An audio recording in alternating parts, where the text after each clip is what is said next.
말씀입니다.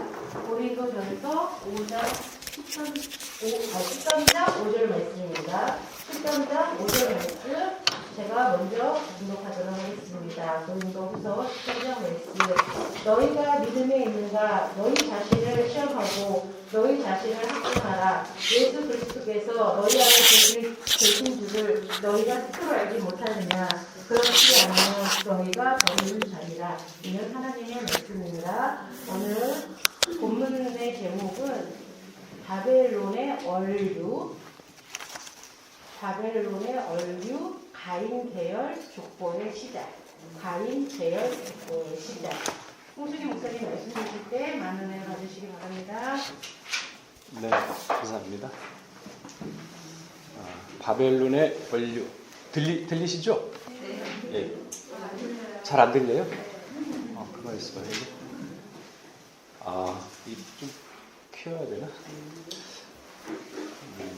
바벨론의 원류, 지류가 있고 원류가 있는데 원류는 본래 흐르는 물이고요. 지류는 이렇게 색강이 본래로 들어오는 건데, 그러니까 바벨론의 죄악의 원류가 누가 됐냐면은 가인 계열의 족보다 그 뜻입니다.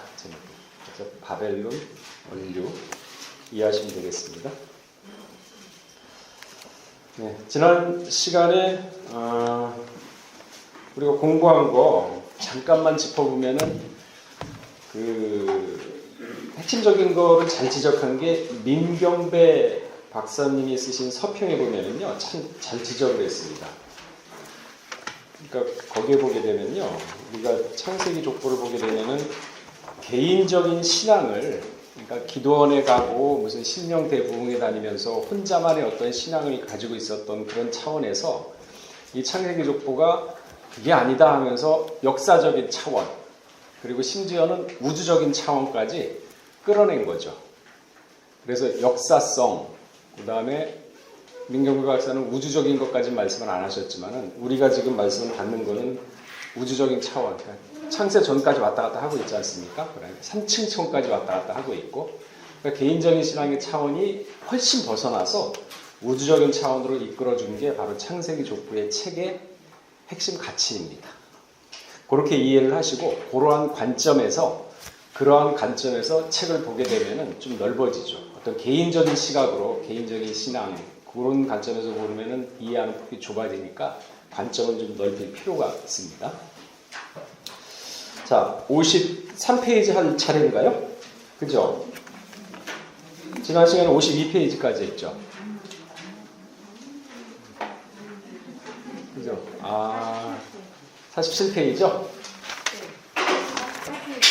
48페이지 할 차례인가요, 그러면? 48페이지. 그 분량이 굉장히. 자, 그러면은 48페이지. 맞죠? 예. 예, 하나님의 구속사와 족보. 예, 하나님의 구속사와 족보. 좀 빨리 나가겠습니다. 분량이 많아가지고. 예. 그 1번 족보의 구속사적 의미 줄을 그시고요. 바로 밑에 구속사는 이렇게 돼 있죠. 글씨. 구속사는 이렇게 네모를 치세요. 그리고 바로 밑에 인간의 구원과 우주 만물의 회복을 이루는 전체의 역사까지 줄치시고요. 그 맨 앞에 인간의 구원이라는 그 앞에다가 일자 동그라미 일자 쓰세요. 그리고 구속사의 가장 큰 흐름은 창조와 타락과 회복입니다. 2번, 그리고 구속사 앞에 2번 동그라미 쓰시고, 그 다음에 그 밑에 여자의 후손으로 태어날 메시아 3번 맨 앞에 동그라미 하시면 그럼 이해가 되죠? 족보의 구속사적 의미가 첫 번째가 인간의 구원과 우주 만물의 회복을 이룬 전체 역사, 두 번째가 창조와 타락과 회복, 세 번째가 여자 후손으로 태어날 메시아, 이걸 가르친다는 것을 의미하는 겁니다. 그리고 후손으로 태어날 메시아 뒤에 보면은 그를 소망이라고 되어 있죠. 메시아를 아까 메시아까지 했죠. 그 다음에 를 소망 세 글자를 밑줄 치고 그 바로 밑에 메시아를 통하여 얻게 될 구원 이렇게 밑줄 치시면 됩니다. 그러니까 읽어보면 여자의 후손으로 태어날 메시아를 소망, 메시아를 통해 얻게 될 구원 이렇게 되는 겁니다. 그리고 그 밑에 족보에 기록된 각 인물들을 통해 명백하게 제시되어 있습니다. 그렇게 쓰시면 돼요. 저기 밑줄 치면 됩니다. 그리고 밑에서 네 번째 창세기 5장에 나오는 아담의 족보까지, 바로 그 밑에 창세기 11장에 나오는 셈 자손의 족보는까지, 그리고 맨 밑에 메시아가 아브라함의 후손으로 오실 것을 명확히 해주고 있습니다까지. 그리고 바로 옆 페이지 위에서 네 번째, 이들 족보는 실제하는 역사 속에서 하나님의 구속사가 한 세대도 빠짐없이 계속되고 있음을 명확히 전달하고 있습니다. 그래요?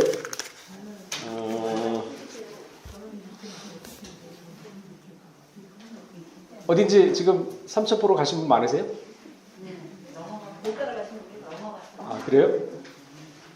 너무 빠른가요? 그러면은 일단은 제가 지금까지 한 거는 명확하게 전달하고 있습니다까지 찾으셨어요? 네. 예. 그럼 그 바로 밑에 룻기의 족보, 룻기 4장 18절에서 22절 찾으셨어요? 룻기의 족보 줄 치시면 됩니다. 그 9절까지. 그리고 바로 밑에 야고보이까지 야고보이 세 단어만 치시면 돼요. 야고보이. 그리고 바로 밑에 넷째 아들 유다를 통해 메시아가 오실 것을 보여줍니다. 그리고 바로 밑에 역대기는 1장부터 9장. 한숨 소리요? 바로 밑에.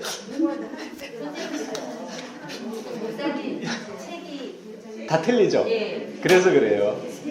그러니까 어차피 이게 제가 유튜브로 올릴 텐데 그걸 보시면서 앞뒤에 있어요, 내용이. 그러니까 그거를 갖다가 이제 들으시면서 다시 체크를 하셔야 돼요. 그래서 제가 좀 빨리 나가려고 이렇게 분량이 오늘 많거든요. 네, 그래서 1장부터 9장까지 밑줄 치셨죠? 예, 바로 밑에 약 3,600년이 훨씬 넘는, 또 그 밑에 수많은 인물들이 구속사적 관점에서 기록. 바로 밑에 구약의 구속사의 흐름을 전체적으로 요약하고 있는 것이 마태복음 1장의 족보입니다. 까지 하시면 됩니다.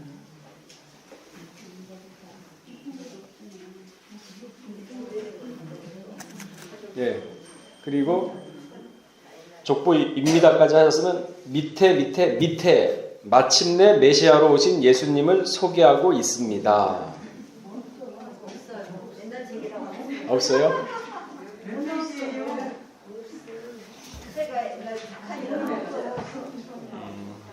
그래서 저기 맞는 총무님 거는 맞죠? 네, 그러면은 총무님께 있으니까 나중에 일단 나가고 나중에 저기 들으시면서 총무님 거 책을 좀 참고하시면 될 것 같은데, 지부장도 같은 거죠? 예. 자, 그러면 나가겠습니다. 마침내 메시아로 오신 예수님을 소개하고 있습니다까지 하셨으면은 그 마침내 앞에다가 글씨를 쓰세요. 성경의 족보는, 그러면 이해가 되죠? 성경의 족보는 마침내 메시아로 오신 예수님을 소개하고 있습니다. 이해가 되시죠? 성경의 족보는 글씨를 적어 놓으시면 됩니다. 그리고 바로 밑에 각 족보에 나타난 이름, 출생과 사망, 각 이 인물에 대한 설명 등은 그 시대의 상황을 선명하게 알려주고 있으며, 바로 옆에 장차 오실 예수 그리스도의 다양한 모습을 증거하는 계시적 역할까지. 그러니까 족보에 나타난 이름, 출생, 사망은요, 장차 오는 예수 그리스도의 다양한 모습을 증거하는, 미리 알려주는 계시예요. 그래서 예수님이 구약 성경을 뭐라 그랬냐면은, 야, 너희가 성경을 알고 저 영생을 얻고자 성경을 상고하지만 그거 아니다. 나를 가르친 거다. 그래서 모세를 통해서 보게 되면요, 모세의 행적을 보면 예수님이 어떻게 할 거를 다 보여주는 거예요. 노아를 보게 되면은 예수님이 어떻게 할 거를 다 보여주는 거예요. 그래서 구약 성경은 나를 증거한 것이다. 그러니까 그걸 명확하게 이해해야지 성경을 보는데 이해할 수 있고 깨달을 수가 있어요. 그러니까 구약 전체를 누구를 가르친다? 예수. 지금 그 얘기하고 있는 거예요, 이게. 장차 오실 예수 그리스도의 다양한 모습을 증거하는 계시적 역할. 뭐가요? 이름, 출생, 사망, 각 인물에 대한 설명이. 구약 전체는 예수를 가르친 거예요. 성경은 그렇게 되어 있습니다. 자, 그 밑에 그 계시적 역할 옆에 이런 의미에서 족보는까지, 그리고 그 줄 맨 끝에 하나님의 경륜을 가장 확실하게 찾아내는 지름길. 뒷장 넘기면요. 맨 윗줄에 지름길까지 길이 될 것입니다. 까지 하시면 됩니다. 길이 될 것입니다. 그러니까 하나님의 경륜이 뭡니까? 운영한다는 얘기 아니에요. 하나님 만세전에 택한 계획을 운영한다는 거죠. 족보에 그걸 다 집어넣은 거예요. 그러니까 우리가 보면서 족보에서 그 경륜을 찾아내는 겁니다. 그래야 이게 이렇게 되는구나. 그래야 믿어지지. 덮어놓고 믿습니다. 믿어지지 않거든요. 자, 지름길이 될 것입니다. 그리고 그 밑에 여기에는 무수한 보화들이 가득 담겨까지. 그 다음에 그 밑에 족보를 인물의 무의미한 반복적 열거로 여기는 우를 범하지 말아야 할 것입니다. 그리고 그 옆에 성령님의 감동과 감화를 통해 족보 속에서 세밀하게 구속사의 강맥을 찾아야 할 것입니다. 족보에는 굉장한 비밀이 숨어 있습니다. 그러니까 우리가 초점을 잘 맞춰야 되는데 초점을 못 맞추니까 졸립죠. 그죠? 족보만 보면 막 기가 막힌 수면제잖아요. 근데 이게 관점을 제대로 보시면서 똑바로 하면서 보게 되면 성경이 다 뚫려 보입니다. 자, 그 밑에 족보의 형식과 흐름. 자, 첫 번째 줄 끝에 구속 역사 속에는 한 가지 뚜렷한 목적과 방향. 그리고 목적과 방향은요, 네모를 치세요. 그리고 그 바로 옆에 계속 밑줄 긋습니다. 바로 택한 백성을 구속하기 위해 여자의 후손으로 약속된 메시아를 보내시는 일입니다. 창세기 3장 15절까지. 그리고 계속 메시아를 보내신 하나님의 구속 경륜을 기록한 것이 성경. 그러니까 메시아를 보내기 위해서 구약성경이 있는 거예요. 예수님 한 분 증거한 겁니다. 그러니까 구약성경은 예수님이 하지 않았던 일들 다 나타나고 어떻게 할 것까지 다 나타나요. 예수님 그랬잖아요. 인자의 임함은 노아와 때와 롯의 때와 같다 그랬죠. 노아와 롯 때를 잘 보면은 어떻게 마지막에 될 것이 다 나와 있어요. 그게 비밀이에요. 그걸 찾아내는 게 바로 성경에 보는 눈이고, 그리고 이 구속사가 그걸 가르쳐주는 안경이에요. 구속사만 그냥 가지고 있으면 되는 게 아니라 이걸 통해서 야 이렇게 보는 거다. 알았지? 예 알았습니다. 그럼 이제 구속사 놓고 성경을 찾아야죠. 구속사 갖고 있으면 뭐합니까? 안경을 썼으면은 그 안경을 통해서 성경을 봐야죠. 그런 의미예요. 자, 메시아를 보내신 그 창세기 3장 15절까지 했죠. 기록한 것이 성경까지 하셨고 그 바로 옆에 그 가운데 가장 간결하게 압축된 기록이 족보입니다. 그리고요, 족보입니다 해가지고 그 입니다 해가지고 밑줄 딱 껐으면 그걸 화살표를 이렇게 딱 끌어다가 빈 공간에다가 이렇게 화살표를 넣으세요. 글씨를 쓸 거니까. 무슨 얘기인지 아시죠? 네. 요한복음 5장 39절. 그게 뭐냐면 성경이 내게 대해서 기록한 것이다. 그런 뜻이거든요. 자, 그 밑에 족보의 형식 밑줄 그시고 1번 족보의 형식. 그리고 바로 밑에 첫 번째 상향식. 조상으로 거슬러 올라가는 형식과 하향식. 자손으로 내려가는 형식. 족보로 구분까지 밑줄 주세요. 그리고 그 바로 옆에 상향식 족보 네모치세요. 그리고 그 바로 옆에 예수 그리스도로부터 거슬러 올라가 아담과 그리고 하나님에 이르고 있습니다.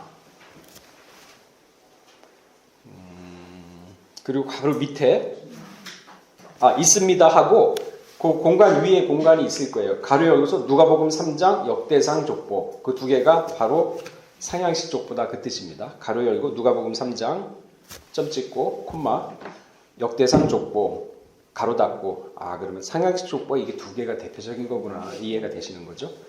그리고 바로 밑에 세 번째 줄 하향식 족보 네모 치시고 박스 네모 하시고 계속 줄 칩니다. 족보의 마지막에 등장하는 인물 맨 끝에 초점이 모아져 있습니다. 그러면서 바로 옆에 창세기 5장 아담의 족보 하향식 족보가 아담의 족보란 얘기죠. 바로 밑에 노아의 초점이 모아져 있고 창세기 11장 잠깐만요. 노아의 초점이 모아져 있고 바로 밑에 10대 인물인 아브라함에게 초점이 모아져 있습니다. 그렇게 치시면 됩니다.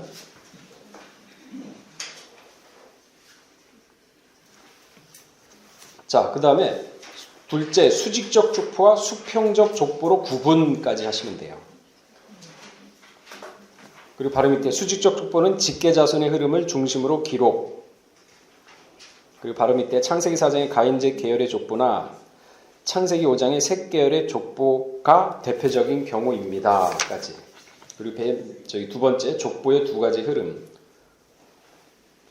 두 가지 흐름이 있는데 뭐냐면은 첫 번째 줄 뒤쪽에 보면은 구속사를 단절시키려는 사단의 집요한 공세.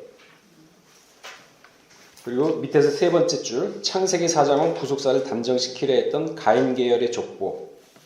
그리고 바로 옆에 창세기 5장은 까지만 치고서 밑에 줄로 내려와서 하나님의 구속사를 이끌어갔던 사람들의 족보까지. 그러니까 두 가지 흐름의 족보가 이렇다는 얘기입니다. 예, 넘기셔가지고 52페이지. 맨 위에 이렇게 족보는 하나님의 구속사의 뜻을 성취시켜 나가는 신앙적인 자손들의 족보와 그 뜻을 대적하는 불신앙적인 자손들의 족보라는 두 가지 흐름이 있습니다.까지. 그리고 바로 밑에 줄 신앙적인 자손들의 족보 네모치세요. 신앙적인 자손들의 족보. 네.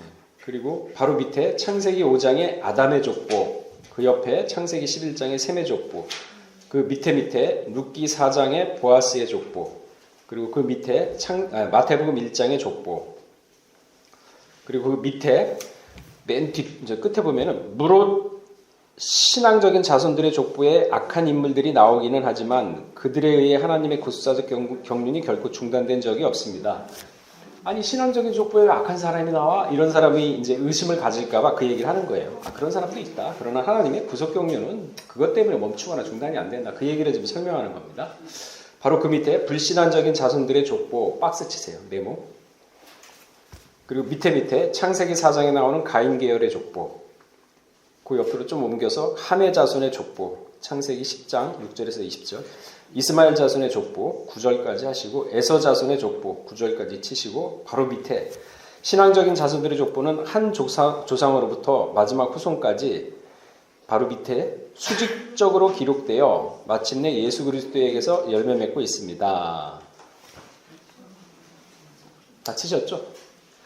바로 옆에 불신앙적인 자손들의 족보는까지 바로 밑에 하나님을 대적하고 선민을 괴롭히면서 자신들의 문화와 문명을 화려하게 건설하였으나 결국에는 멸망을 받아 역사 속에서 사라지고 말았습니다.까지. 가인이 그랬잖아요. 하나님을 떠나서 롯 땅에 거하면서 두발가인이며 양치고 뭐 음악하는 거, 칼날 만들고 이런 거 했지 않습니까? 그러면서 그게 발전된 게 지금의 우리 사람이 사는 문화인데 이 문화는 결국은 바벨론 나중에 계시록에 가서 다 멸망을 할 거란 얘기죠. 그리고 새하늘과 새 땅에 도래한다 그 얘기죠.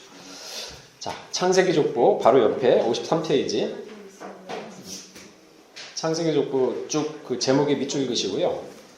그리고 세 번째 줄 창세기는 성경 66권을 시작하는 책. 그리고 바로 옆에 인류의 시작과 근원을 밝히면서 경건한 자손 한 사람 한 사람의 배후에서 섭리하신 하나님의 역사를 계시. 거기까지 밑줄 긋으셨죠? 그리고 그 밑에 다섯 번째 줄, 하나, 둘, 셋, 네 번째 줄. 창세기는 약 2300여 년이라는 길고 긴 세대의 구속 섭리를 족보 형식으로 압축하여 기록.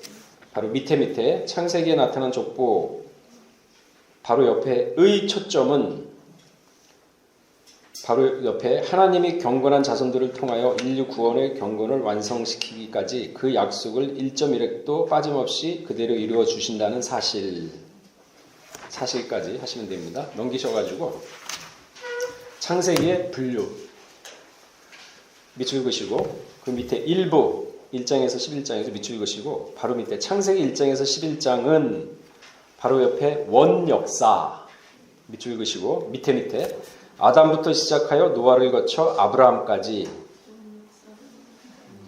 밑에 창세기 1장부터 11장까지의 기간은 약 2023년입니다까지 하시면 됩니다. 그리고 밑에 다섯 번째 줄 내려오셔가지고 창세기 1장부터 11장까지 하나님의 구원 역사는까지요. 바로 옆에 아담의 후손 중에서 아브라함 한 사람을 불러내시는 역사로 마감.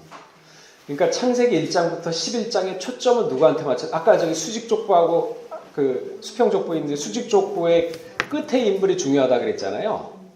성경 구조가 그렇게 적어놨어요. 그렇게 만들어놨어요. 그래서 창세기 1장부터 11장까지는 누굴 찾는 게 목적이냐면은 아브라함 한 사람 찾는 게 목적이었어요. 그러면 우리가 볼 것이 아브라함을 찾을 때 하나님이 어떻게 하셨는지 그 하나님의 행적을 갖다가 찾아보게 되면은 야, 이게 이렇게 힘들었구나 하는 것을 알 수가 있는 거죠. 감정이입이 되는 거죠, 하나님과. 그럼 믿음이 생기는 거죠. 그죠? 덮어놓고 있는 게 아니라. 자, 2부 12장에서 50장 바로 밑에 선민 이스라엘 민족의 태동기로서 아브라함, 이삭, 야곱, 요셉 족장의 생애를 기록. 바로 밑에 제2부 창세기 12장에서 50장까지 하시고요. 그리고 옆에 페이지 55페이지 맨 위에 연대는 약 280여 년에 불과까지 하시고 그 옆에 내용의 분량은 일부보다 5배. 그 줄의 끝에 보면은 기간은 일부의 7분의 1. 그리고 밑에 이렇게 볼 때까지. 그리고 바로 밑에 많은 세대를 더욱 압축하여 기록했음을 알 수 있습니다. 그죠?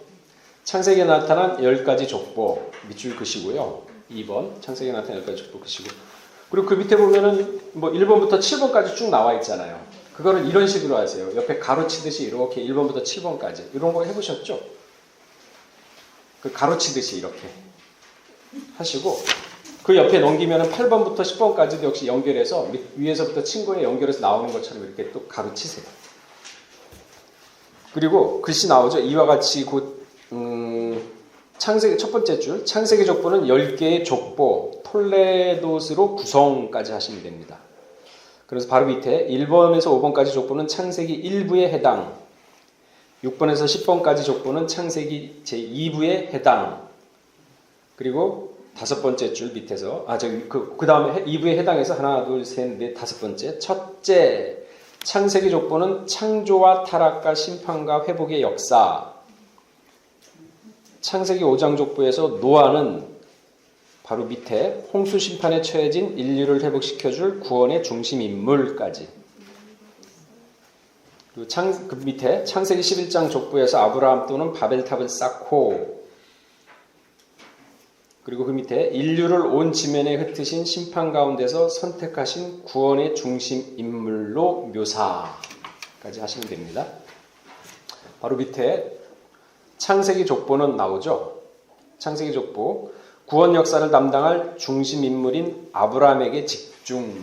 그러니까 창세기 족보는 아브라함에게 집중되어 있다니까 아브라함이 얼마나 중요한 인물인가를 알 수가 있는 거죠. 그리고 바로 밑에 창세기 1에서 11장은 성경 전체의 서론에 해당. 그러니까 서론을 알아야지만 본론을 감을 잡을 수가 있죠. 책을 보게 되면. 바로 맨 밑에 구속사의 시작과 끝이 다 포함되어 있습니다. 창세기 1장에서 11장만 보시면요. 구속사의 처음부터 끝이 다 포함되어 있어요. 근데 명확한, 또 하나 더 한 거는 창세기 8장에 보면 창세기 8장에 있잖아, 나오잖아요. 노아 홍수 사건. 창세기 8장에 보면은 창세기부터 계시록 다 들어가 있어요. 8장 한 장에. 자, 그거는 뭐 나중에 하고. 자, 1장에서 11장은 구속사의 시작과 끝이 다 들어가 있다. 그러니까 이거를 찾아내면 얼마나 이게 지식이 넓어지고 얼마나 뿌듯하겠습니까?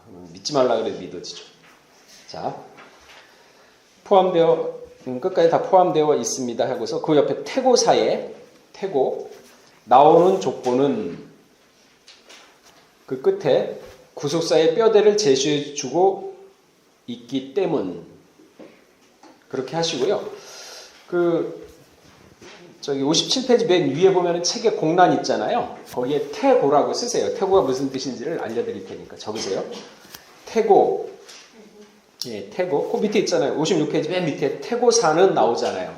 그 태고에 대한 낱말의 정의를 알아야지만 이해가 쉽죠. 그래서 태고에 대한 걸 사전 찾아보기 힘드시니까 제가 지금 적어드리겠다는 거죠.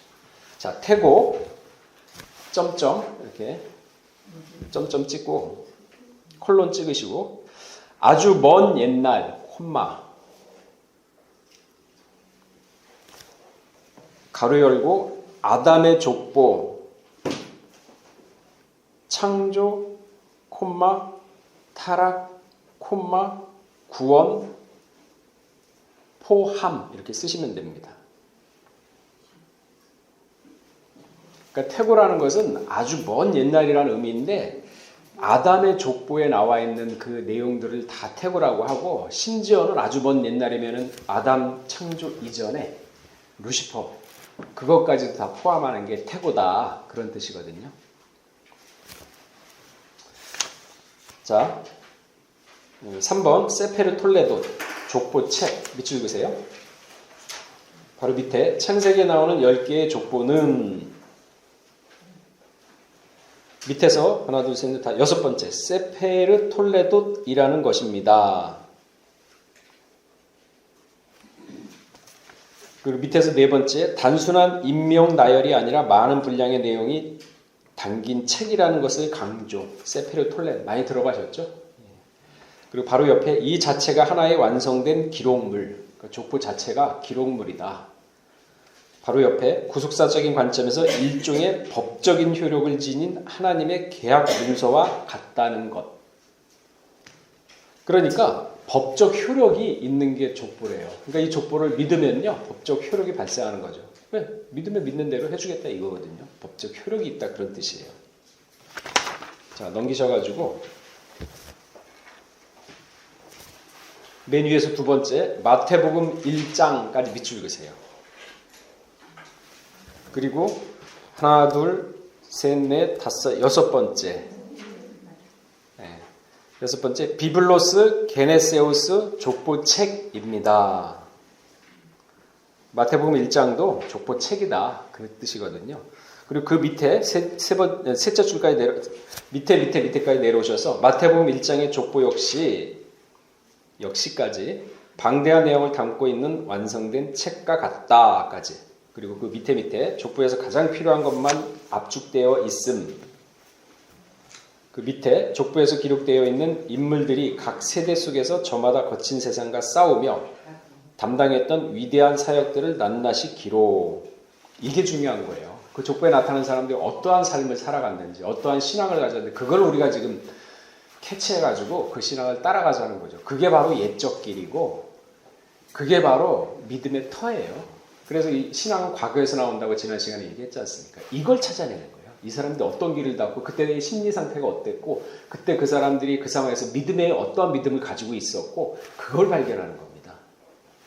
그걸 얘기하는 거고, 그리고 그 밑에 그 방대한 내용을 대신하고 있는 것 옆에 시편 40편 5절 71편 해가지고 히브리 11장 32절까지 밑줄 읽으시고요. 맨 밑에 족보에 있는 각 세대를 대표한 인물들이 외치고 있는 공통 메시지는 무엇입니까? 그러니까 이 족보에 나타난 인물들이 공통적으로 우리에게 알려주는 신호가 있어요. 그걸 얘기하는 거거든요. 바로 옆에 무엇을 위해 그토록 외로운 싸움을 계속한 것입니까? 이 사람들이 외롭게 싸웠다는 것을 먼저 전제하잖아요. 쉽지 않아요. 그래서 그 길은 힘들고 어려운 길이라 그러잖아요. 것입니까? 하고요. 그 밑에 오직 밑줄 읽으시고 바로 옆에 하나님의 인류 구원을 위해 세상에서 버림받고 외면당하고 뼈아픈 눈물과 한숨 외로움 속에서도 저마다 구속사의 바톤을 이어받아 달리는 자기 역할에 충실했던 것까지 하시고, 그 옆에 조그만 공란이 있을 거예요. 가로치고서 9절 적어드릴게요. 가로 딱 열고서 히브리서 11장 38절에서 40절까지 가로 닫고, 네, 11장 38에서 40절. 이제 바로 밑에 그러므로 창세기 족보는 인류 구원을 위한 끝없는 하나님의 사랑과 손길을 느낄 수 있고 은혜의 시면을 풍성하게 체험하게 됩니다. 그러나 맨날 읽었던 족보가 졸리기만 했는데 이 비밀을 알게 되면은 하나님의 손길을 느낄 수가 있는 거예요. 왜? 이걸 책으로 하려고 하면 지구상에 둘 데가 없다 그러거든요. 그러니까 족보를 압축시켜 놓은 거죠. 그래서 그걸 찾아내는 게 바로 우리의 일이고, 자, 체험하게 됩니다. 바로 옆에 약속의 후손이 오시기까지 경건한 자손들이 담당해 했던 선한 싸움의 흔적들로 가득합니다. 그러니까 예수님이 오실 때까지 4,000년이라는 기간이 있잖아요. 4114년에 아담이 저기 했고, 그러니까 4,000년 동안 이 사람들이 예수님이 여자의 후손이 올 때까지 어떻게 그 맡은 바 사명을 감당했는지 그걸 찾아내는 거예요. 구약에서는. 지금의 시대는 다르죠. 이 사람들은 증거를 받았지만 약속을 못 받았지만 우리는 약속을 받았습니다. 그리고 아까 바톤을 이어갔다 그랬죠.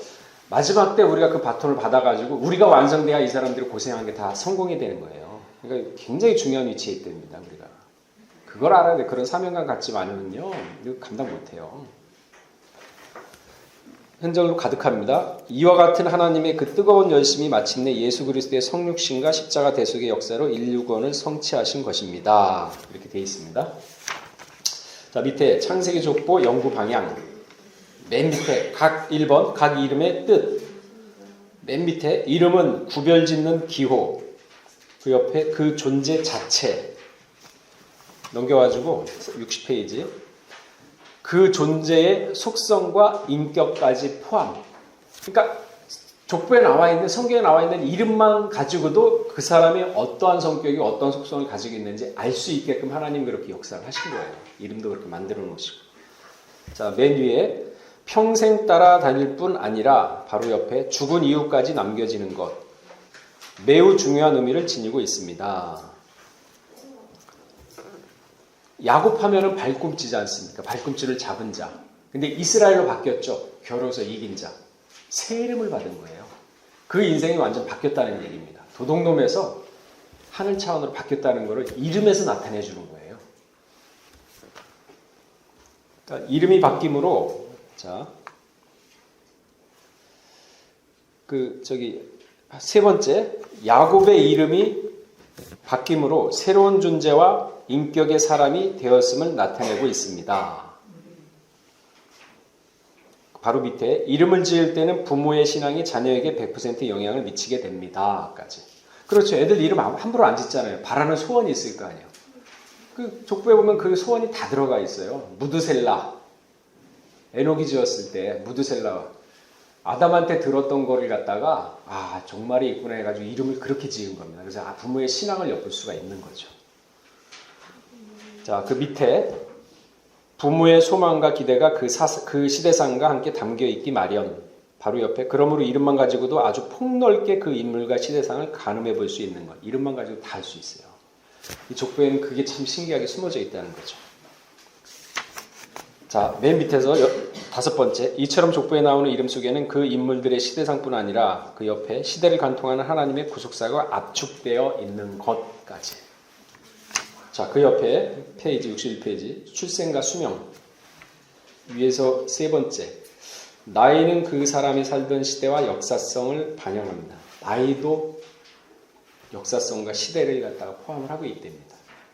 바로 밑에 그들이 출생하게 된 시대의 종교적, 사회적 배경, 그리고 그 밑에 수명이 어떤 영향을 끼쳤는지도 살펴봐야 할 것입니다. 까지. 자, 3번 윗세대와 아랫세대의 긴밀한 관계. 세 번째, 윗세대와 아랫세대들의 연관성을 밑에 통하여 바로 옆에 하나님의 구사적 경륜이 윗세대에서 아랫세대로 어떤 경륜을 통하여 전달되었는지를 밝힐 수 있을 것까지. 그리고 그 밑에 특별히 제1시조인 아담 옆에 제2시조인 노아가 각각 그 직계의 후손들과 얼마 동안 같은 시대를 살았는가 하는 것. 그러니까 56년, 58년 동안 살았잖아요. 얼마나 많은 얘기를 전달했겠습니까? 그러니까 연대가 있다는 것은 역사적으로 사실이라는 얘기거든요. 그러니까 이것이 피부로 다가오는 거죠. 막연했던 것이. 그걸 알려주는 거예요, 지금. 맨 밑에서 네 번째, 한 인물의 출생과 수명을 통해 윗세대와 아랫세대의 긴밀한 관계를 세밀하게 통찰하게 되면 여자의 후손으로 오신 메시아에 집중되고 있음을 확인하게 됩니다. 다 여자의 후손에 맞춰져 있어요. 그래서 오직 예수예요. 그걸 발견해보서 거기에서 옛적 길에서 우리가 믿음을 쌓아야 되는 겁니다. 자기 개인적인 믿음, 신앙 체험 가지고 신앙은 안 되는 거예요. 자, 옆에 62페이지. 장차 메시아가 어떻게 오실지에 대한 점진적 계시. 점진적 계시. 그 위에 있죠? 점진적 계시를 이렇게 네모치세요. 그 점진적이라는 건 점차 한 단계씩 발전한다는 뜻이거든요. 그거를 갖다가 이제 예를 들려고 3줄 정도 쓸 겁니다. 그러니까 점진적 계시를 이렇게 네모치시고 그 위에 공터 있잖아요. 약간 빈 공간. 그 맨 위에다가 여자의 후손. 가로 열고 창세기 3장 15절. 그리고 여자의 후손 밑에다가 처녀 잉태. 이사야 7장 14절인가요? 14절. 그 다음에 밑에다가 마태복음 1장 14절. 그러니까 여자의 후손인데 처녀인지 아줌마인지 모르잖아요. 그죠? 근데 이사야에 와가지고는 처녀라고 알려주고 있어요. 그리고 마태복음에 와서는 이름을 정확하게 알려주고 있지 않습니까? 점진적으로 확실하게 계시를 해준다 그 뜻이에요. 점진적 계시가.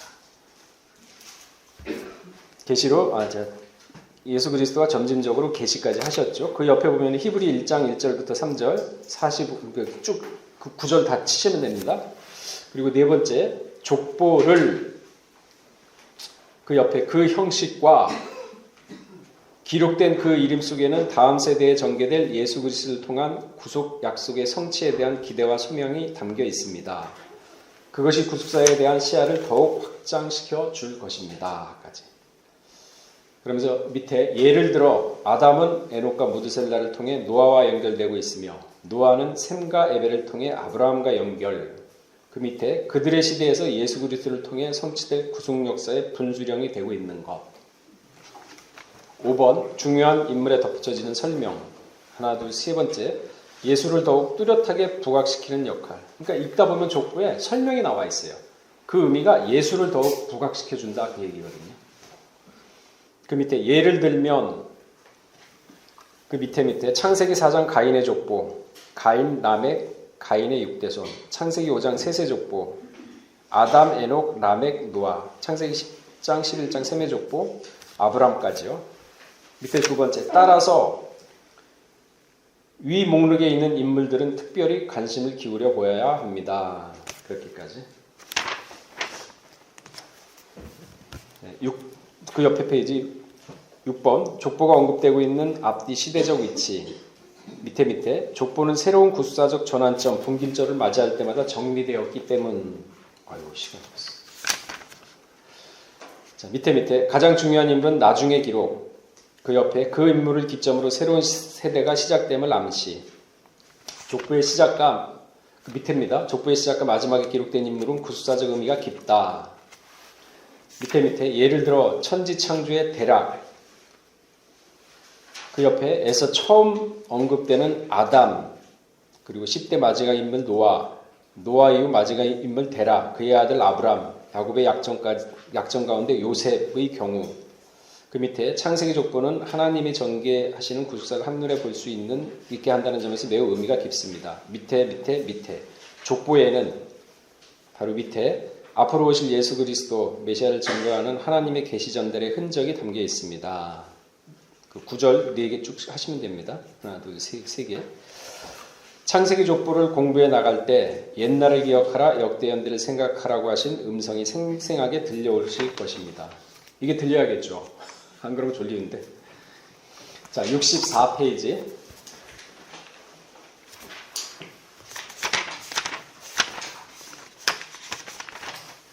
자, 64페이지. 성경 무호적 관점. 밑줄 그으시고 그 옆에 가로치시고 족보에는 오류가 없다. 가로 닫고. 무호적이라는 뜻은요. 오류가 없다. 그 뜻이거든요. 그러니까 이 족보를 갖다가 오류가 있다. 누가 얘기 따질까봐 아이 그거 오류 없다. 지금 그거를 갖다가 증거하고 싶은 거예요. 이 저자는. 자, 중간쯤에 하나, 둘, 셋, 넷, 다섯 번째. 성경에 나오는 족보까지. 그 밑에 인물들, 그들의 생애, 그리고 그 밑에 연대들까지 오류 없이 기록된 것. 그 밑에 여러 족보들 가운데는 중간에 생략된 부분도 있습니다. 밑에 마태복음 1장 8절 요람과 요시야 사이에 아하시아, 요아스, 아마사 세 왕이 빠져 있습니다. 또 마태복음 1장 11절에서 요시야 다음에 여호아스와 여호와김이 생략되어 있고 여호와김 다음에는 시드기야도 생략까지 이렇게 하시면 됩니다. 그리고 65페이지 바로 옆에 그 이유는 연대 측정이나 완전한 역사적 기록 목적으로 쓰여진 것이 아니기 때문. 이거는 뭐 다 공부하셔서 무슨 얘기인지 알 겁니다. 그리고 하나, 둘, 셋, 넷, 다섯, 여섯, 일곱 번째. 그 모든 기록이 연대기적으로만 기록된 것은 아니며 때때로 하나님이 어떤 뜻을 전달하기 위하여 중간에 생략된 경우도 있다는 것. 그 옆에 스가랴 1장 7절부터 역대상 치시면 됩니다. 2장 창세기 5장과 11장 족보의 연대. 밑에 창세기 5장과 11장에 나오는 족보는 박스 치시면 됩니다. 아담부터 아브라함까지 20대 족장에 대하여 기록. 그 그 밑에 연대기적으로 단절이 없는 기록. 단절이 없는 겁니다. 밑에서 세 번째, 완전히 합리적이고 사실 그대로며 약속된 계획을 제시하는 데 필요한 연대적인 골기억을 제공. 자, 66페이지 맨 위에 풀이만은 치시고요. 풀이만은 하나, 둘, 셋, 네 번째, 이름과 숫자가 빠짐없이 정확히 일치한다고 주장까지. 그리고 다섯 번째, 퀼링도 그 밑에 창세기 5장과 11장, 그리고 바로 밑에 두 족보가 시간 순서대로 기록된 연대이며 옆에 생략된 부분이 없다고 주장. 그리고 밑에 다섯 번째, 창세기 5장과 11장에 나오는 족보에까지 연대기적 기록이 정확무하다고 보는 근거는 까지. 그리고 밑에 첫째, 창세기 5장과 11장 족보는 20대에 걸친 족장들의 출생 시점과 자녀들을 출산한 나이까지, 그리고 그 옆에 이 땅에서 향수한 나이를 정확하게 기록.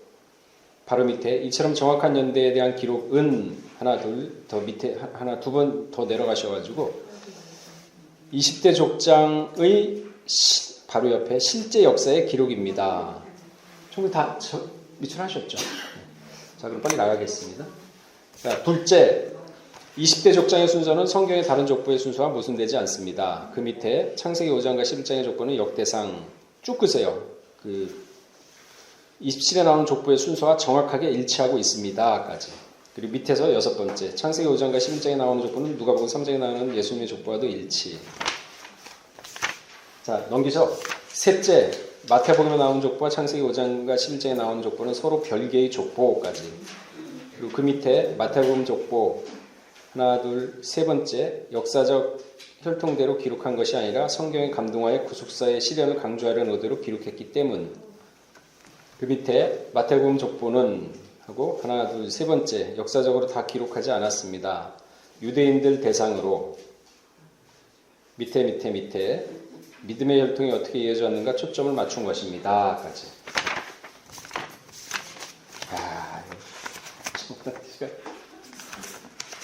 자, 69페이지 연대계산의 기준점. 밑에 성경 인물의 출생이나 사망에 관한 연대가 매번 등장하지는 않습니다. 그러므로 하나님의 기준점이 필요합니다. 밑에 연대표를 작성한 성경적인 기준점이 출애굽 연도입니다. 까지. 그리고 1번 출애굽 연도는 주전 1446년입니다. 그리고 그 밑에 출애굽 연도를 계산하는 시초. 바로 옆에 열왕기상 6장 1절. 페이지 넘기셔가지고 2번 애굽에 있었던 기간은 430년.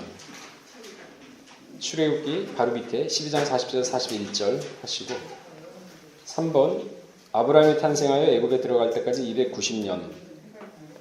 그 옆 페이지 71페이지 이와 같이 성경에 나타난 명확한 연도를 기준으로 하여 유추해가면 성경에 나와 있지 않은 사건이나 인물들의 출생 연도까지 얼마든지 정확하게 계산할 수 있습니다. 까지. 자, 75페이지 가인 계열의 족보. 아니, 지금 다 못하시면요, 유튜브를 들으시면서 천천히 정리하세요. 자, 75페이지 가인 계열의 족보. 창세기 3장 인류의 원죄에 대한 기록. 창세기 4장은 원죄에 따른 자범죄에 대한 기록들. 그 옆에 아담의 원죄가 그 밑에 첫 번째, 그 밑에 그의 아들 가인을 통해서 나타나게 되었습니다. 이러한 죄의 속성은 가인 한 사람뿐 아니라 말씀으로 죄악을 재현하지 못하고 그 유혹에 넘어가는 모든 사람들 속에 강하게 역사하여 점점 더 번식하여 증식하여 성장하여 갔습니다. 까지. 그러니까 가인의 이런 범죄가 거기서 끝나는 게 아니에요. 우리 속에도 있는 걸 그걸 찾아내는 겁니다. 그래서 그거를 갖다가 제거해야 되는 게 목적이죠. 그 옆에 가인의 범죄와 죄악은 가인의 반열에 있는 모든 후손에게 공통적인 특성으로 나타나고 있습니다. 죄가 전가가 돼요. 공통적으로 나타납니다. 그 밑에 라멕에 이르러 절정. 그 밑에 가인 후손들의 족보는 그 밑에 하나님 부재의 족보. 또 바로 밑에 창세기 4장에 기록되어 있는 가인 계열의 족보를 통하여 바로 옆에 삶과 불신앙의 모습을 살펴보고 그 앞에 동그라미 1번 하시고 그 밑에 그 불신이 어떻게 계속적으로 나타나는지 밑줄 그시고 그 앞에다가 그 불신 앞에다가 동그라미 2번. 그리고 그 옆에 영적 뿌리를 어디에 두고 있는지 그 영적 앞에 3번 이렇게 하시면 됩니다. 자, 가인의 자손 그 1번 가인 얻었다까지 밑줄 읽으시고요. 밑에 창세기 3장 15절에 여자 후손에 관한 약속이 있은 이후 그 옆에 낳은 첫 아들 그 밑에 아담의 장자로서 하나님의 은혜 가운데 출생한 기쁨의 아들이었습니다까지. 그리고 창세기 4장 1절 그 9절 있지 않습니까? 그 9절 다 그시고요. 밑줄. 바로 밑에 내가 여호와로 말미암아 등남하였다는 이 말은까지. 그 밑에 인류의 첫 열매를 얻은 하와의 고백이자 하와의 신앙이 반영된 이름으로 하나님의 은총으로 말미암았다는 의미가 내포되어 있습니다. 가인을 얻었을 때는요. 하나님이 나에게 주셨다고 고백을 하는 거예요. 이렇게 기대가 컸던 가인인데 살인자가 됐습니다. 왜 살인자가 됐는지 그 과정을 살펴보게 되면 우리가 또한 배울 수 있는 교훈이 많죠. 자, 옆에 페이지 77페이지 위에 두 번째 바로 이 아들을 통해서 잃어버린 낙원을 재건하고자 했던 희망을 가지고 부른 이름. 그러니까 아까 이름에는 부모의 소망이 있다 그랬잖아요. 얻었다. 가인을 낳았을 때 얻었다 한 거는 하와의 신앙이 들어간 거예요. 왜? 바로 옆에 밑줄 걷잖아요. 잃어버린 낙원을 갖다가 얘를 통해서 잃어버린 에덴 동산을 다시 확보하겠다. 그런 신앙이 있었어요. 가인한테. 그 하와가. 자, 부르는 이름까지 했죠. 그 밑에 등남과 관련하여 하와이는 구속주라는 뜻의 여호와라는 신명칭을 사용함. 그 옆에 여자의 후손에 대한 여호와의 약속을 믿고 구원의 소망을 피력. 밑에 가인이라는 이름에는 그 옆에 감사와 찬송이 함축되어 있습니다. 얼마나 기대가 컸겠습니까? 자기네가 죄를 져서 에덴 동산을 잃어버렸는데 얘가 여자의 후손이구나. 그렇게 믿고 얼마나 기대가 컸겠어요. 에덴 동산을 회복하겠구나. 그 밑에 그 옆에죠. 저주받은 이후에 처음 해산의 고통과 위험 중에서 구원해 주신 은혜에 대한 감사의 고백. 그 밑에 하와의 고백은 바로 옆에 에덴 동산에 쫓겨났을지라도 다시 회개하여 하나님의 약속을 믿는 신앙생활을 하고 있음을 짐작. 그 밑에 그런데 그 밑에 1번 가인이 살인자가 된 이유. 이렇게 기대가 컸는데 그런데 살인자가 된 이유가 왜냐? 지금 그걸 갖다 얘기하는 거예요. 이 책은. 밑에 세 번째 그것은 하나님께 드린 제사 문제로 시작. 넘기셔가지고 첫째 가인은 믿음을 잃어버렸기 때문. 그 밑에 아벨은 가인보다 더 나은 제사를 하나님께 드림. 밑에 아벨이 믿음. 그 옆에 양의 첫 새끼를 바친 것에서 나타납니다. 그 옆에 하나님을 향한 믿음이 있었기에 첫 번째 것, 즉 가장 소중한 것을 하나님께 바치는 정성까지. 그 옆에 가인에게 첫이란 기록이 없습니다. 하나님은 언제나 소산물의 첫 것, 그리고 첫 아들, 장자를 당신의 것으로 거룩하게 구별하셨습니다. 까지. 그 밑에서 하나, 둘, 셋, 네 번, 다섯 번째 거.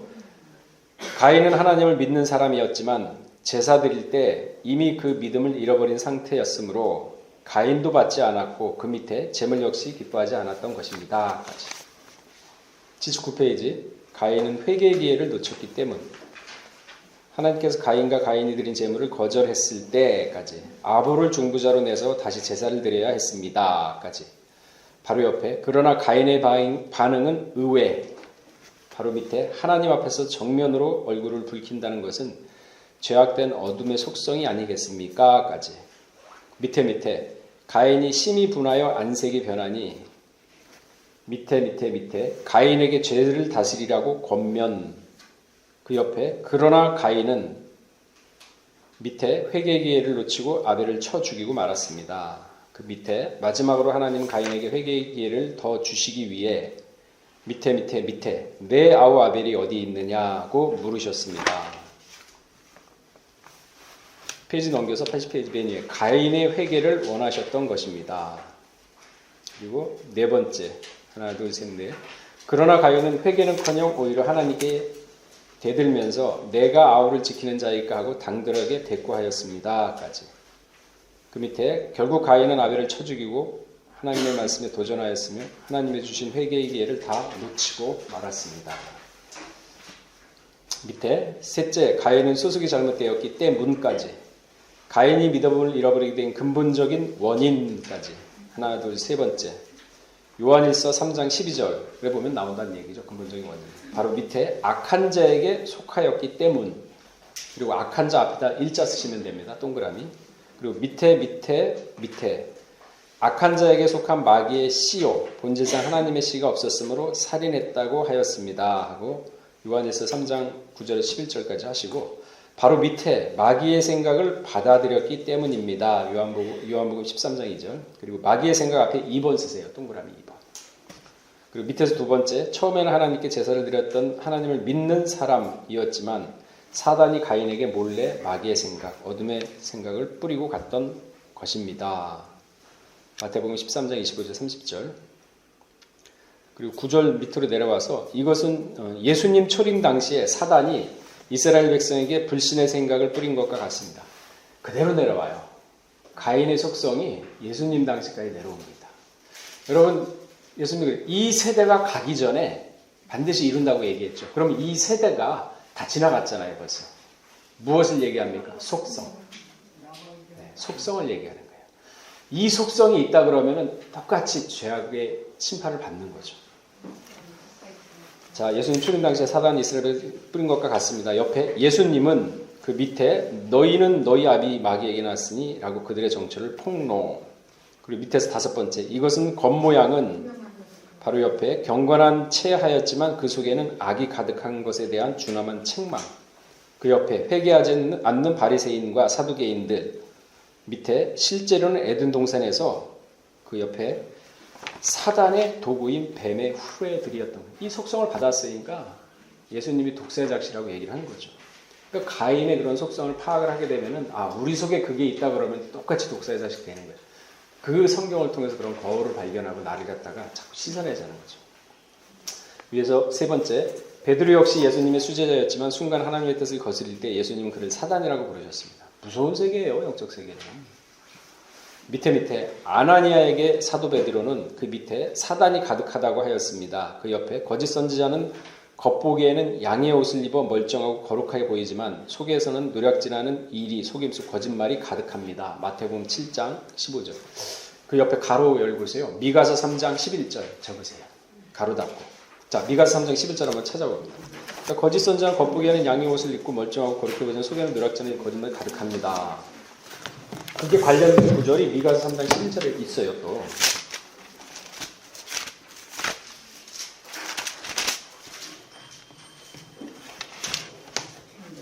네, 3장 11절 읽어보겠습니다. 자, 시작. 그 두려움은 뇌물을 위하여 재판하며 그 제사장은 싹스를 위하여 교훈하며 그 선지자는 돈을 위하여 점치며 오히려 여호와를 의뢰하여 이르기를 여호와께서 우리 중에 계시지 아니하냐 재앙이 우리에게 임하지 아니하리라 그다. 그러니까 뇌물은 두려움은 뇌물을 위해서 재판해요. 지금 보잖아요, 우리 세상에 대법관이 뭐 50억 받고 막 성경에 지금 나와 있어요. 이런 세상을 지금 우리가 살고 있습니다. 그 제사장은 싹스를 위하여 교훈하며 선지자는 돈을 위하여 점치며 여호와를 의뢰하여 이르기를 여호와께서 우리 중에 계시지 아니하냐. 그러니까 하나님 함께 하니까 다 복 받을 거예요. 복 받을 거예요. 그러니까 보름을 짜내질 않고 잘못된 걸 지적해가지고 정신 똑바로 차리게 해서 돌아오게 하진 않고 보름 그대로 놔도 고약 바르는 게 그게 지금 그 얘기하는 거거든요. 자, 속임수 거짓말이 가득합니다. 미가서 3장 11절 하셨고 그 밑에 이러한 모습들이 오늘날 우리의 모습은 아닌지 습관적으로 속이는 사기꾼, 거짓말쟁이 같은 모든 사단의 속성이 우리 속에는 없는지 말씀의 거울 앞에 자신을 비춰보시기 바랍니다. 하고 다자 옆에다 가로 열고 독사의 모습 가로 닫고 이게 독사의 모습이에요. 다른 게 아니라. 자, 2번 가인은 악한 자의 모형 해서 악한 자의 모형을 가로치세요. 악한 자 앞에 가로치고 모형자 끝 가로치고 그 밑에 순간순간 자기도 모르는 사이에 어둠이 자식이 되어 가인과 같은 사단의 하수인 노릇을 하고 있는 모습을 그 옆에 마태복음 12장 24절에서 30절 가라지의 비유로 설명하였다. 이렇게 밑줄 그세요. 밑에 이 비유의 초점은 그 옆에 좋은 씨를 뿌렸지만 사람들이 자고 있는 사이에 원수가 와서 가라지를 덧뿌리고 간 것이 같다는 것. 그 밑에 세 번째 가라지를 심은 원수는 마귀까지. 그 옆에 마태복음 13장 28절에서 39절까지. 그리고 아까 그 좋은 씨를 뿌렸지만은 사람들이 자고 있는 사이, 그 밑에서 5번째 줄 있잖아요. 그 자고 있는 사이 그거를 박스 치세요. 그리고 그 옆에다가 이사야 56장 10절 이렇게 적으시면 됩니다. 자고 있는 사이 박스 치고 그 옆에 공간에다가 이사야 56장 10절.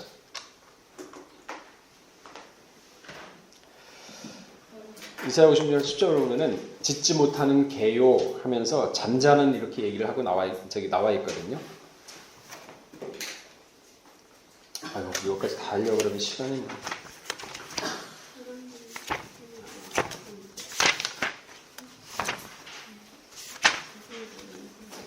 이야, 읽는 것들이 굉장히 시간 오래 걸리네요.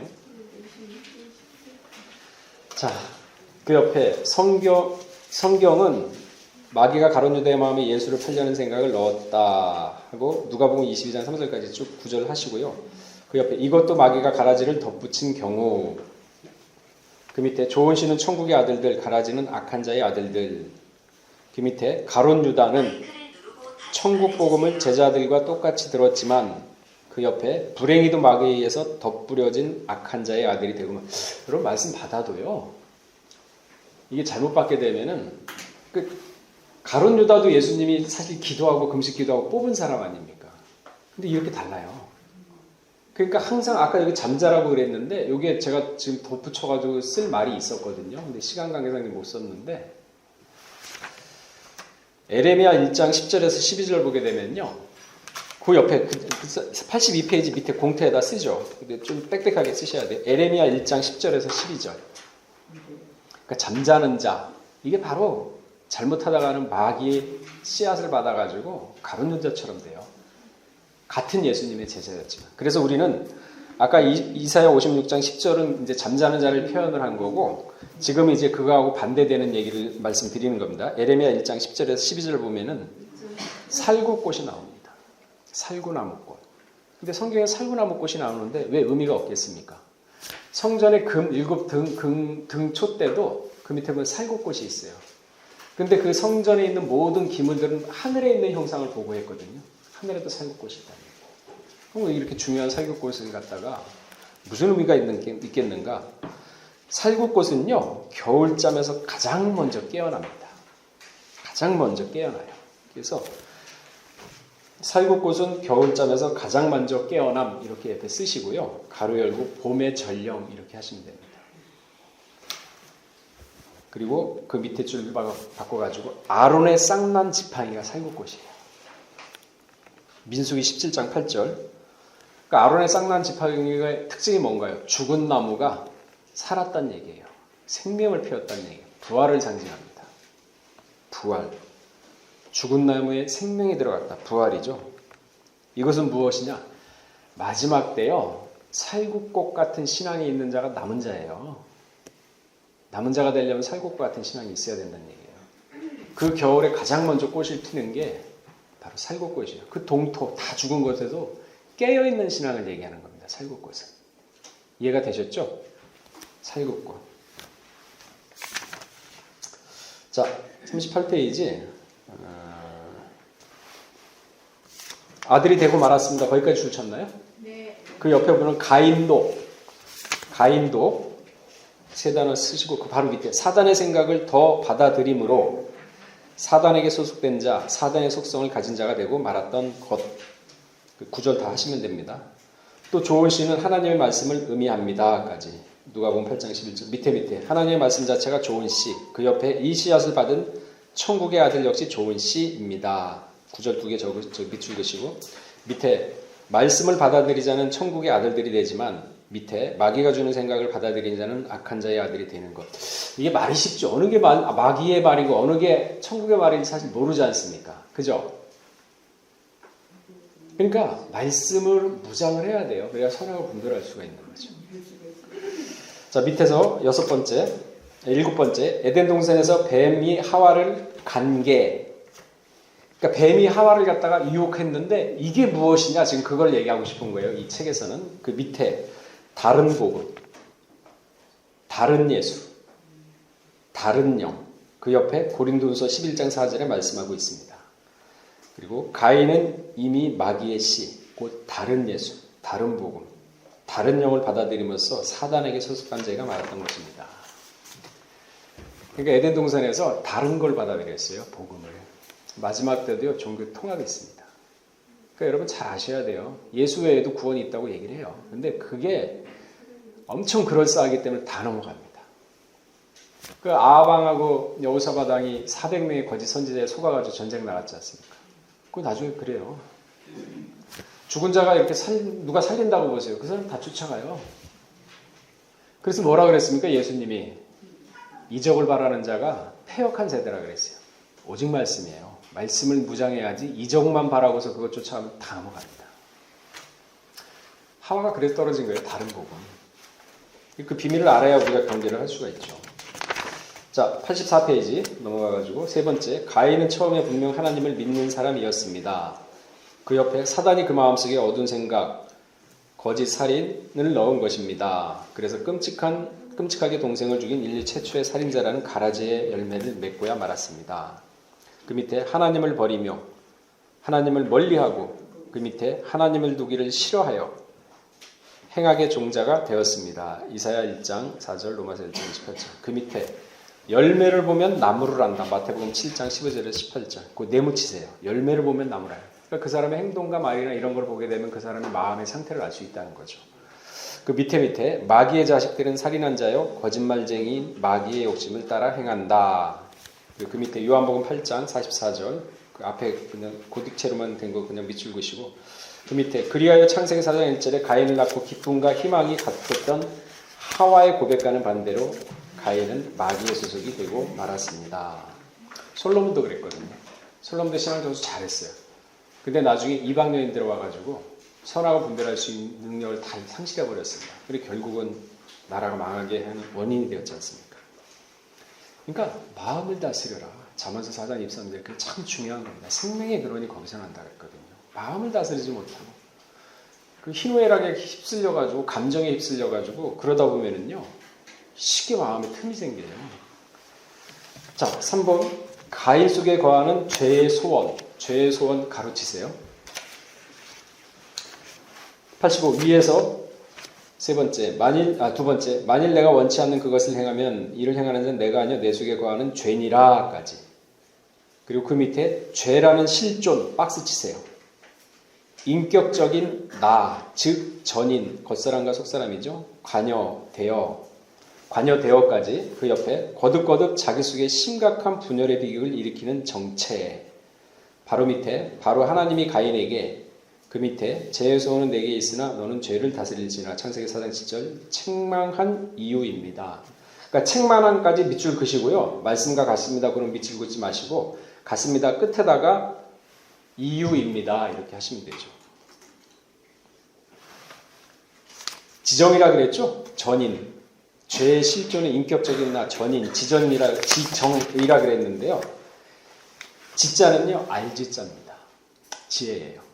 그리고 정은 마음속에서 일어나는 감정들, 화나고 기쁘고 좋고 싫고 하는 감정. 그리고 의는요, 자기가 하고자 하는 실천, 의지를 얘기합니다. 이게 사람이에요. 지정이가 자신의 사람이 나타내는 그 전체예요. 물론 전체라고 할 수는 없겠지만 대부분의 사람들이 이러한 지정에 의해서 움직이고 있지 않습니까? 그러니까 지식만 발달하게 되면 어떻게 되느냐? 지식만 발달하고 정과 의가 없으면요 사람이 냉혹한 인간이 되어버려요. 이성적으로 막 그냥 하지 감정이 없어요. 의지도 없고 냉혹한 인간이 되고 언행의 불일치가 일어납니다. 말과 행동이 달라지죠. 그래서 허풍쟁이, 거짓말쟁이, 사기꾼이 됩니다. 우리 지금 TV에 보고 있잖아요. 둘째로 정만 이렇게 그러니까 이성과 의지가 없고 정만 발달한 사람은 쉽게 흥분합니다.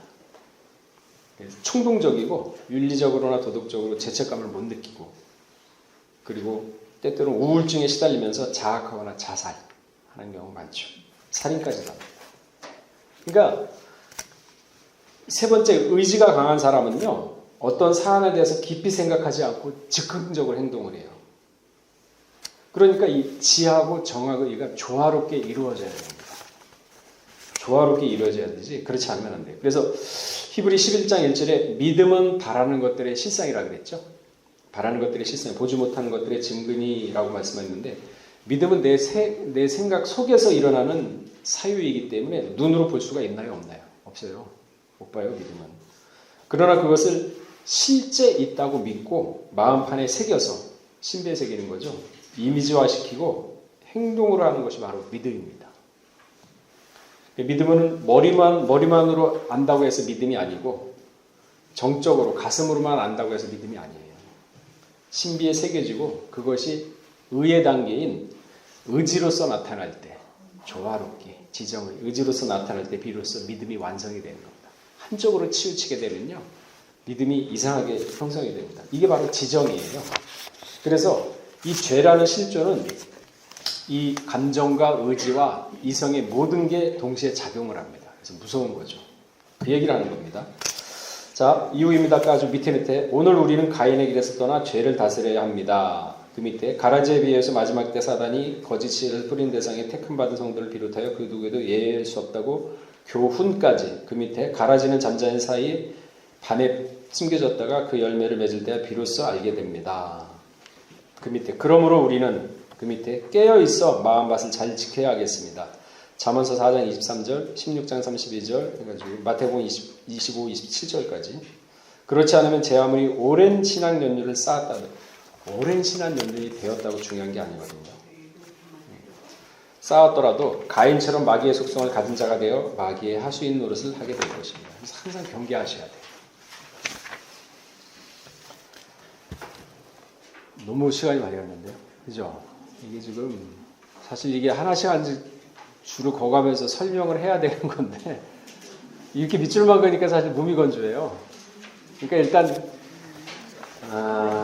근데 이게 책을 하나 하려고 그러면요 보통 3달 가야 될 거예요. 제가 보니까 이게 안 될 것 같고 지금 이제 줄을 거놓고 요즘 좋은 시대가 뭐냐면은 이제 유튜브를 올려놓으면요 여기에 대한 설명을 이제 또 할 거거든요. 그럼 나중에 이제 밑줄 거놓은 거 하고 그 설명을 들으시게 되면은 이제 쉽게 이해가 되죠. 오늘은 여기까지만 해야 될 것 같아요. 너무 지금 시간 많이 가가지고 이게 설명도 안 하고 하니까 무미건조해가지고 좀 그런데 86페이지 다음에 할 저기도 하고 오늘은 여기까지 하죠. 자, 우리 잠깐 기도하겠습니다. 사랑하신 하나님 아버지, 참으로 저희에게 이 구속사 서책을 허락하여 주셨지만은 저희가 과연 이 서책에 담겨있는 그 내용과 그 비밀을 제대로 깨닫고 알고 실천하고 그러면서 우리의 신앙을 성장하는 그런 도구로 사용하고 있는지 이 시간 잠시 살펴보게 되었습니다. 아버지 하나님, 저희의 부족함은 넉넉함으로 채워주셨고 저희의 나약함은 강인함으로 채워주셔서 저희에게 부족한 지혜가 있다면 지혜를 넉넉히 허락하시사 성경을 볼 때, 책을 볼 때 하나를 보면 열을 깨달을 수 있는 성경인 지혜를 허락하여 주시옵소서. 또한 이렇게 책을 상고하고 성경을 상고하고자 하는 마음이 있습니다. 아버지 하나님, 그 마음을 기억하여 주시사 그 마음에 원하는 소원대로 되는 우리 3대교우 모두가 될 수 있도록 은혜를 더하여 주시옵소서. 모든 말씀 읽고 나올 때 존귀하신 예수 그리스도 받들어 감사하는 기도를 드렸사옵나이다. 아멘.